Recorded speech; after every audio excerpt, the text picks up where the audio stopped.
Bismillahirrahmanirrahim. Assalamualaikum warahmatullahi wabarakatuh. Salam sehat dan tetap semangat. Alhamdulillah, hari ini kita bisa bertemu kembali dengan mata kuliah keperawatan gawat darurat. Tema yang hari ini akan kita pelajari adalah terkait dengan SPGDT atau Sistem Penanggulangan Gawat Darurat Terpadu. Oke. Tujuan dari pembelajaran hari ini diharapkan nanti mahasiswa kalian semua mampu untuk memahami SPGDT yang ada di Indonesia, itu tujuan umumnya. Sedangkan tujuan khususnya nanti mampu menjelaskan tentang apa itu definisi atau pengertian dari SPGDT, mampu merumuskan maksud dan tujuan dari SPGDT, kemudian bisa menjelaskan fase-fase dalam penanggulangan gawat darurat terpadu, menguraikan komponen yang terlibat pada setiap fase pelayanan gawat darurat, dan yang terakhir adalah RHA atau Rapid Health Assessment. Baiklah mahasiswa semuanya, kita mulai dulu apa sebenarnya yang melatar belakangi atau mendasari kalian perlu mempelajari tentang SPGDT ya. Kita bisa lihat dari Undang-Undang Nomor 23 Tahun 92 tentang Kesehatan, kemudian ada juga Undang-Undang Nomor 22 Tahun 1999 tentang Otonomi Daerah ya. Kemudian Undang-Undang Nomor 25 Tahun 99 tentang Pertimbangan Keuangan Pusat dan Provinsi, kemudian Undang-Undang Nomor 25 Tahun 2000 tentang kewenangan pemerintah pusat dan daerah. Kemudian ada Keputusan Menteri Kesehatan tentang Juklak Umum Penanggulangan Medik Korban Bencana. Ada juga keputusan dari Presiden Republik Indonesia ya tentang Bakornas Penanggulangan Bencana dan Pengungsi. Kemudian di tahun 2001 juga ada keputusan dari Menteri Kesehatan tentang Protap Pelaksanaan Kesehatan, Penanggulangan Bencana dan Pengungsi. Nah, itu adalah yang mendasari kenapa kemudian mahasiswa perlu menguasai tentang SPGDT ya. Dan ini yang terbaru ya tentang penanganan identifikasi korban mati pada musibah massal. Oke, kita lanjutkan. Dasar berikutnya kenapa harus mempelajari adalah kita bisa melihat dari bahwa Indonesia, negara kita itu terletak pada pertemuan 3 lempeng ya. Ada lempeng Eurasian, kemudian ada India Australia, dan ada Pacific Plate, di mana lempeng ini berdampak kalau terjadi pergeseran itu bisa menyebabkan terjadinya gempa, terjadinya tsunami gitu ya. Kemudian Indonesia juga terletak pada Ring of Fire ya, di sini nih. Nah, ini dia terletak di sini Indonesia dan dia dilewati. Ya. Terus selain itu, negara kita secara geografis juga memiliki tercatat ada 80 gunung berapi yang saat ini aktif dan berbahaya gitu ya. Oke. Ini semua itu bisa menyebabkan terjadinya bencana. Selain itu juga didukung dengan meningkatnya angka kecelakaan, sehingga hal ini melatar belakangi kenapa dibutuhkan penanganan yang efektif, kemudian juga efisien dan terstruktur. Nah, berikutnya ya, kenapa kok kemudian harus efektif, efisien, terstruktur ya? Karena apabila penanggulangan korban gawat darurat itu bisa sesegera mungkin kita lakukan, ada beberapa hal nanti yang akan menguntungkan. Yang pertama, apabila korban itu segera ditemukan ya, maka manfaatnya adalah semakin cepat korban diselamatkan ya. Contoh misalkan terjadi sebuah kecelakaan atau terjadi sebuah bencana, informasi itu segera diterima, kemudian pertolongan segera datang. Nah, nanti korban yang bisa diselamatkan itu akan lebih banyak. Berbeda kalau misalkan kecelakaan itu ternyata berada di daerah yang aksesnya sulit. Nah, itu nanti akan berbeda lagi ya. Nih, makanya lokasi yang sulit dijangkau, kemudian butuh teknisi khusus untuk menemukan korban ya.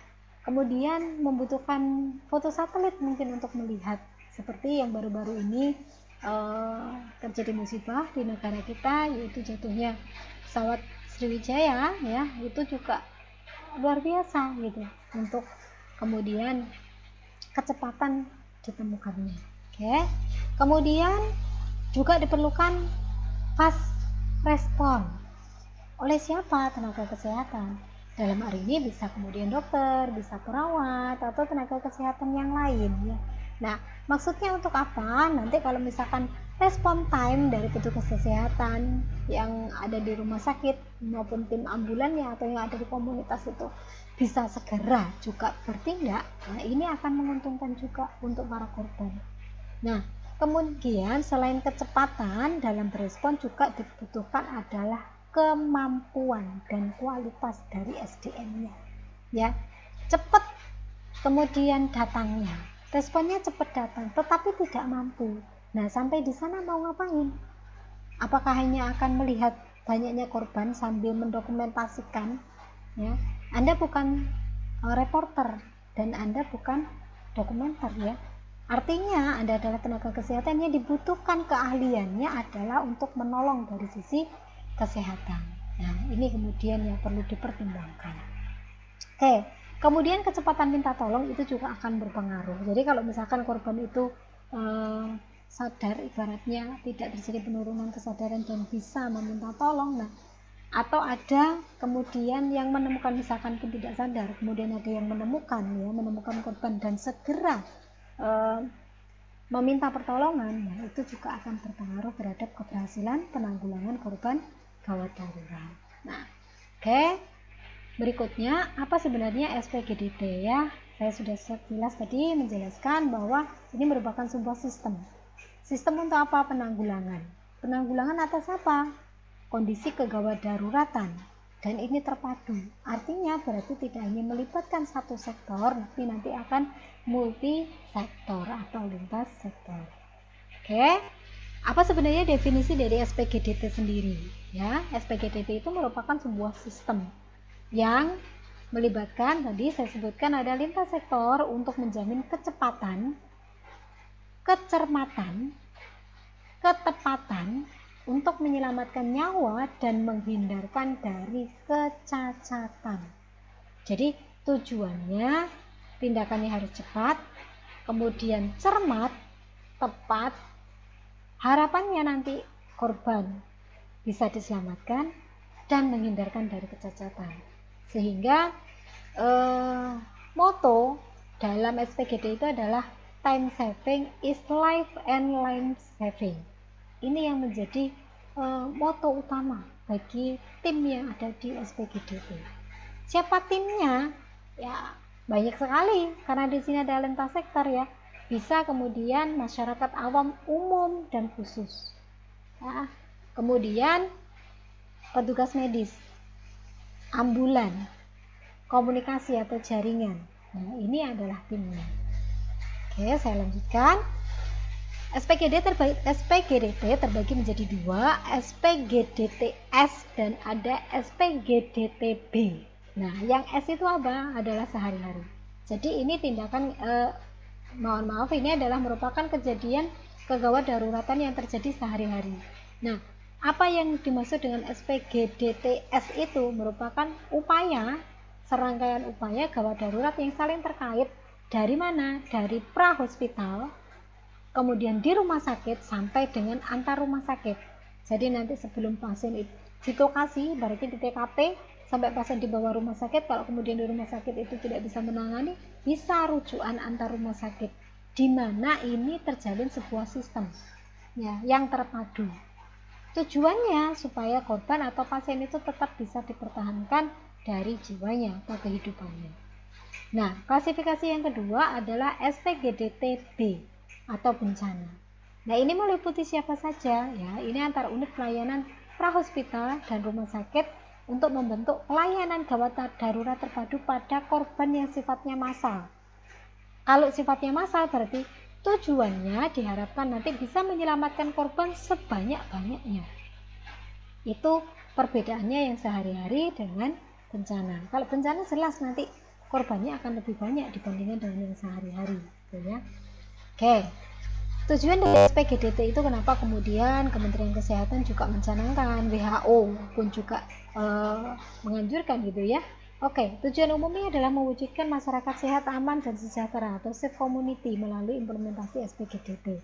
Sedangkan tujuan khususnya nanti adanya komando sesuai dengan peran masing-masing. Jadi pada saat bekerja ada komandonya, tidak kemudian masing-masing bekerja sendiri-sendiri. Nah, tanpa terorganisir.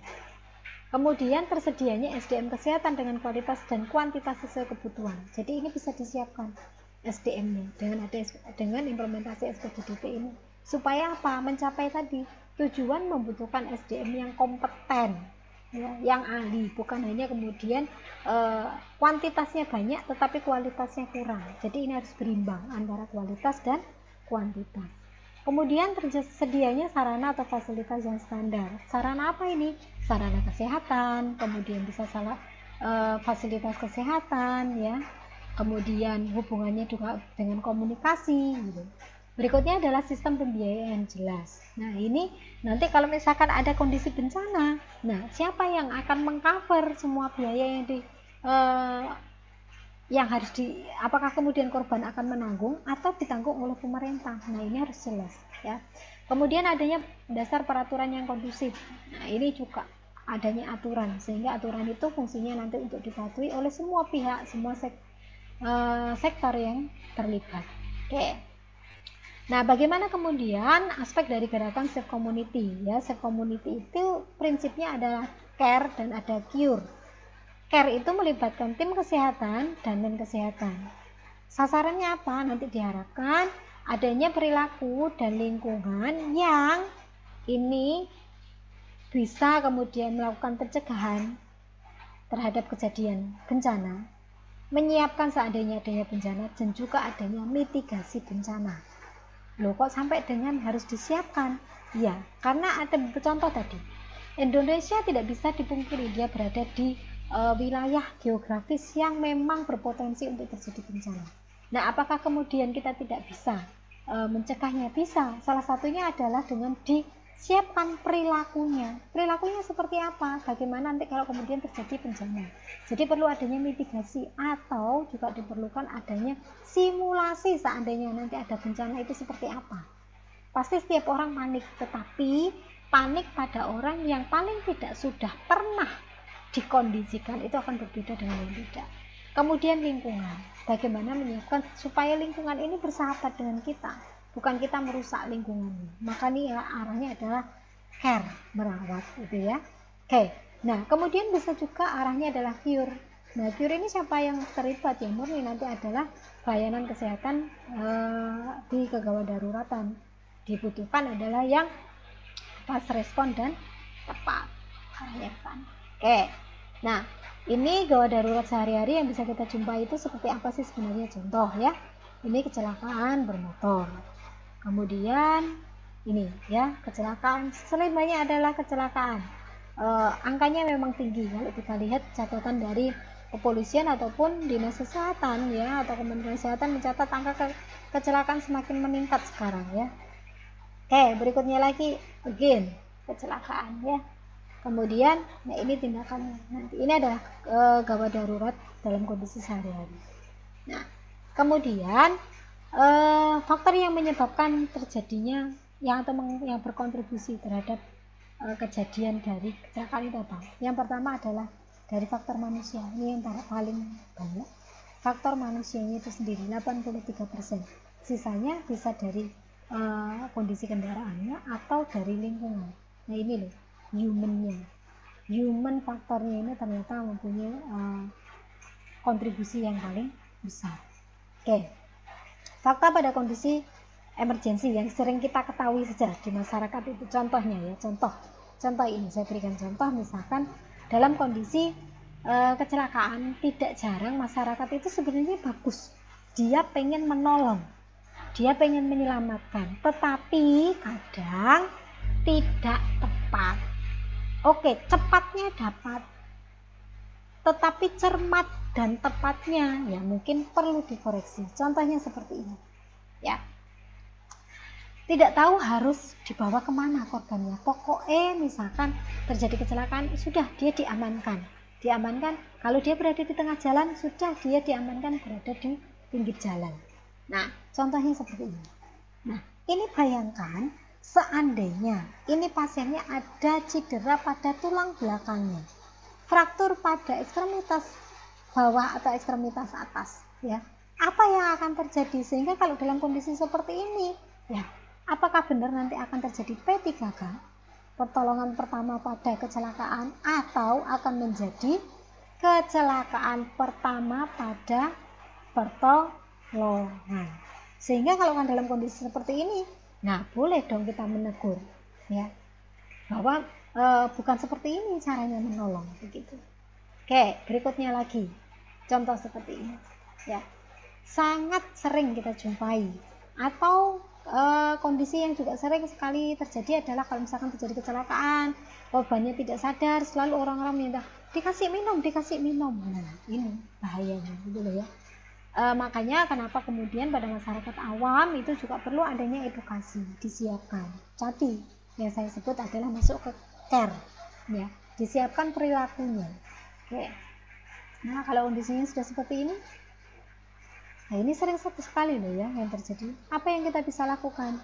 Jangan sampai kemudian jadi reporter semuanya. Ngapain? Mendokumentasikan, memfoto tanpa menjaga privasi pasiennya.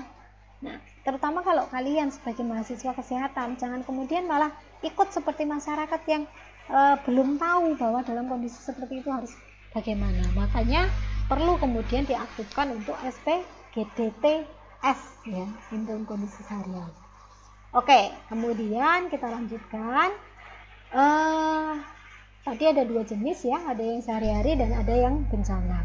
Nah, sebenarnya ini merupakan PR secara nasional. Nanti diharapkan ada terintegrasi antara pelayanan kesehatan pra rumah sakit, di rumah sakit, dan antar rumah sakit, di mana ini akan melibatkan unsur pemerintah dan masyarakat.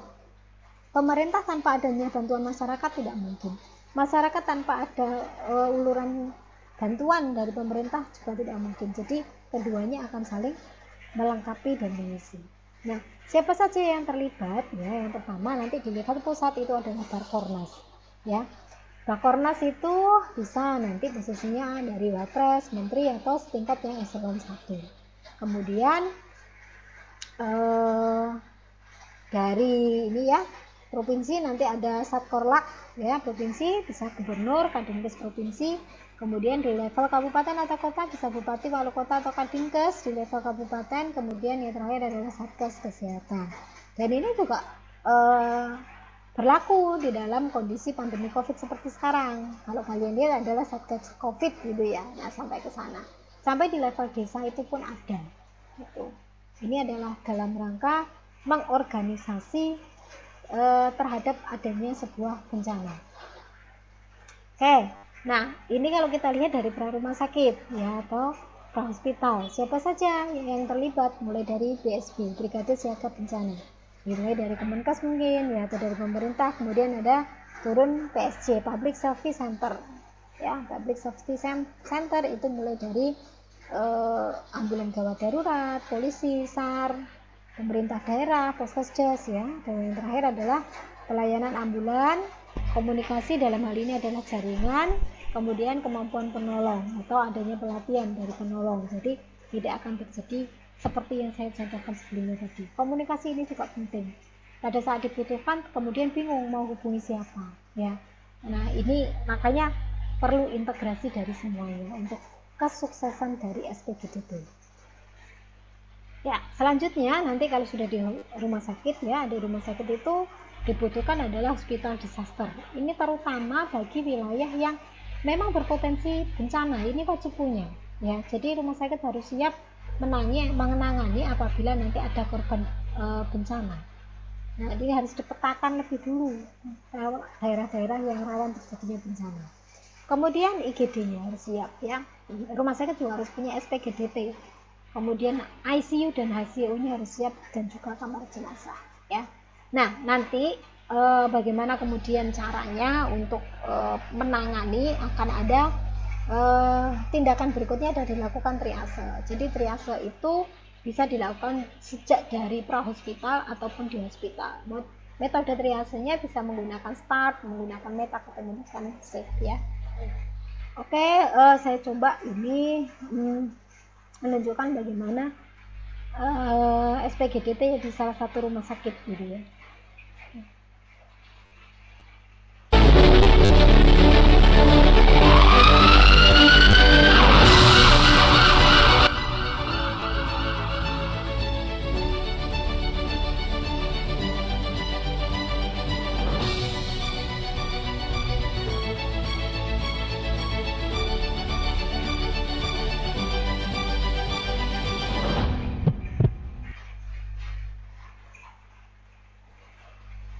Oke, kita lihat tadi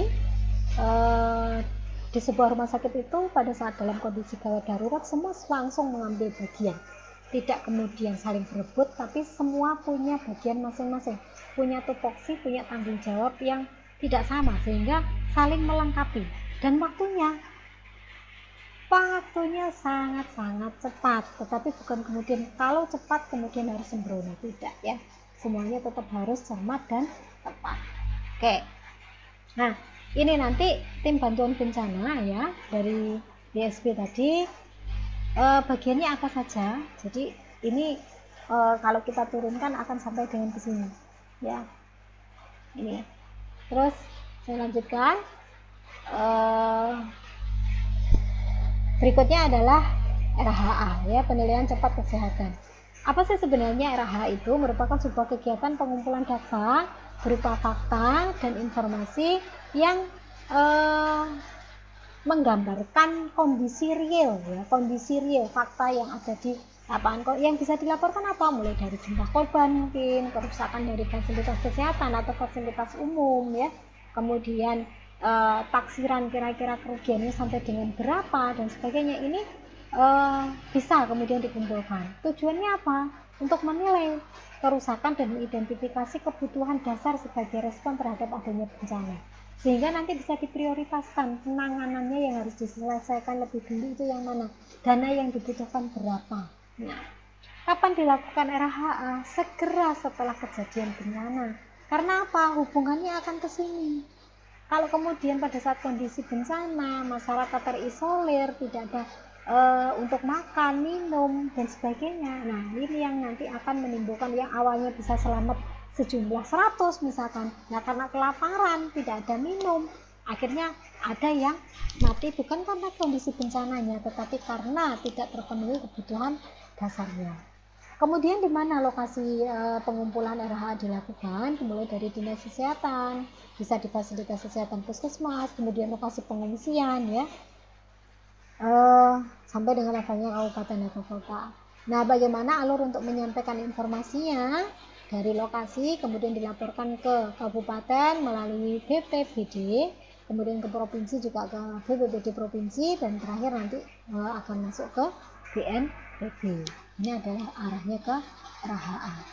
Oke, terima kasih. Mungkin itu yang bisa saya sampaikan terkait dengan SPGDT ya. Semoga informasi yang saya berikan bisa dipahami oleh kalian semua. Kita akhiri bersama dengan membaca hamdalah, alhamdulillahirabbil alamin. Saya tutup, wabillahi taufiq wal hidayah. Assalamualaikum warahmatullahi wabarakatuh.